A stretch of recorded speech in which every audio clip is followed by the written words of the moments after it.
안녕하세요. 김성묵 전문예보 분석관입니다.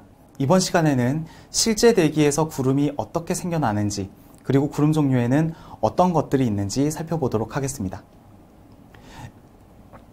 열역학 제1법칙은 어떠한 개가 흡수하거나 방출하는 열 에너지는 내부 에너지와 외부의 한 일의 합과 같다는 에너지 보존 법칙인데요.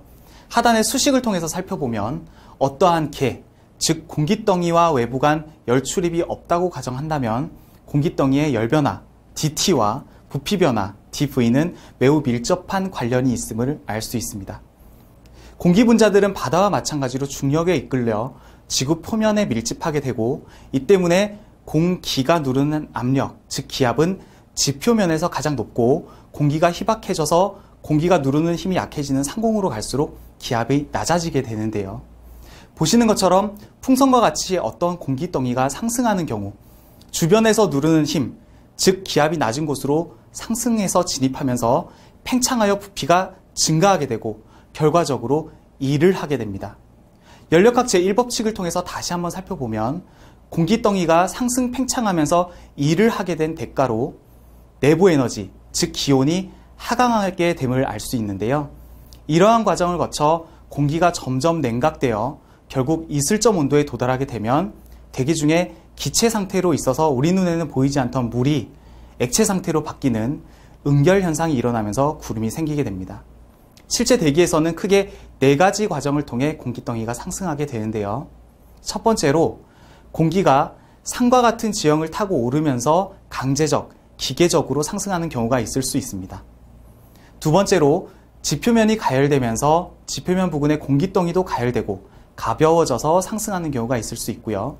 그리고 세 번째로 저기압에 의한 공기의 수렴과 상승, 마지막으로 온난전선이나 한랭전선과 같은 서로 다른 성질의 공기들이 만나는 경계면에서의 공기의 상승도 생각해 볼 수 있겠습니다.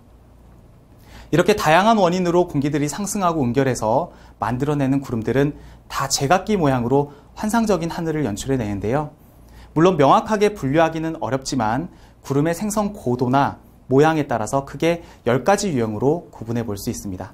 먼저 대기의 중상층, 약 6에서 12km 정도에 위치하는 상층으로는 이렇게 양털처럼 보이는 권저군, 깃털처럼 보이는 권운, 그리고 얇게 퍼져서 햇물이나 달무리를 연출하기도 하는 권충운이 있습니다. 다음으로 고도 약 2에서 6km에 존재하는 중층으로는 양떼들이 모여있는 것 같아 양떼구름으로도 불리는 고저군과 권층운보다 낮은 고도의 수평으로 형성되어 태양의 윤곽만 희미하게 보이게 하는 고층운이 있습니다. 다음으로 2km 이하 하층운으로는 비구름이라 불리는 난층운, 회색 덩어리 구름인 층저군, 그리고 안개와 비슷하지만 공중에 수평으로 떠서 흐르는 층운이 있습니다. 특정 고도가 아니라 연직 방향으로 고도를 넘나들며 자라는 구름이 있는데요. 주로 지면 가열로 공기가 높이 상승하면서 여름에 주로 발생하는 저군과 정란운이 여기에 해당합니다. 저군은 대체로 흰색이고 밑부분이 어두운 이런 뭉게구름이고요. 정란운은 대기 하층부터 대륙 경계면 고도까지 아주 거대하게 발달한 구름으로 소나기, 천둥번개, 심한 경우 우박까지 동반하는 경우도 있습니다.